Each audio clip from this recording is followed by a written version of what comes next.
We are in the heart of Fountain Square at a restaurant that's here called Magdalena. It is one of the restaurants that's going to be featured in the Best Restaurants event. Joining me now is Chef Nick Dietrich with a fantastic dish. You've been in the kitchen all morning trying to get things ready for us. Tell me a little bit about what this is as you're kind of plating it and the flavors that we're going to expect. Absolutely. So this is going to be our mole. This is going to hit the plate first.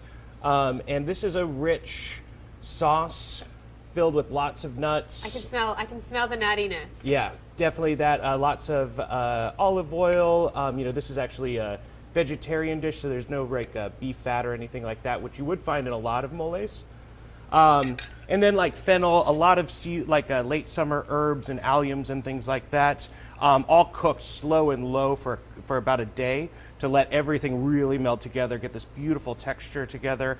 And really showcase some of the produce that we're getting in the late summer. So we're just going to take this and arrange it in the mole. This is also something where we'll hold it over the coals, but like on a cooler side of the grill, so all of that charcoal smoke and everything slowly seasons it. We score it on the top and the bottom.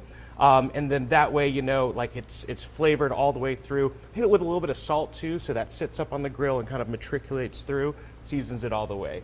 And then, just the fresh herbs. So we're really putting a lot of veg into this dish when you consider how much is in the mole, the zucchini, the herbs and everything like that. And then we're gonna finish it because we wanna have a lot of varied texture, some toasted pepitas. Ooh. The late summer squash seeds are really going to pair with that. And then from Anson Mills down the Carolinas, these are bene seeds. So these are the predecessor to sesame seeds. Sesame, was basically made to have maximum oil content, but these are the ones that were the seeds that were made for maximum flavor. This is a kind of showcases what we're about here. We're about sourcing locally. We're about long cooking periods. We're about maximizing flavor with time. Know that if you come in here, you're going to get a great dish, and a lot has gone into it. I'm excited to dive in. We're going to get to that in just a moment, but first you got to learn a little bit more about the event. All of this is about the Best Restaurants event through Indianapolis Monthly. Talk a little bit about the event, Abby, because you're excited to bring all these restaurants together and show the taste that Indy has to offer. So this is our signature event every year. People wait for us to release the Best Restaurant State.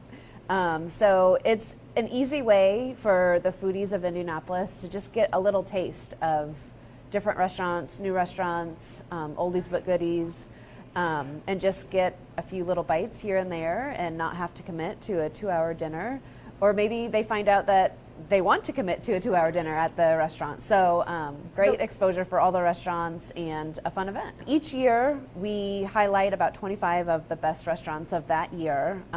There's some repeats on there as always, the oldies but goodies of course, but the new ones as well. So this year we've invited all of the past winners that have been a best restaurant in the past to participate in the event. So it's this year's best restaurant winners, years past winners, lots of food. These restaurants, they show up with all kinds of different ingredients and prep times and just some wild things for people to try. So we're impressed every year. Time, location, and details people need to know to partake. Yep, so it is at the Stutz building, a couple of different rooms around the Stutz building, so you'll get to be immersed into that world of Stutz. And it's Monday, September 22nd, from 6 to 9. Just show up. Yeah. With an empty belly. With an empty belly. If you leave hungry, it's not our fault. You did something wrong if you left hungry. All right, the time has come. It's been sitting, it's ready. I'll dip it in the mole a little extra. Perfect. A little extra mole. Pretty good, right? Mm-hmm. I was surprised by the nuttiness. I was nervous it was going to be too sweet with the zucchini. That's so good. Oh my gosh, that is amazing. What does it mean to you as an owner who owns restaurants to be able to have events like this to showcase everything that you guys have to offer? Events like this are great because they really bring together people.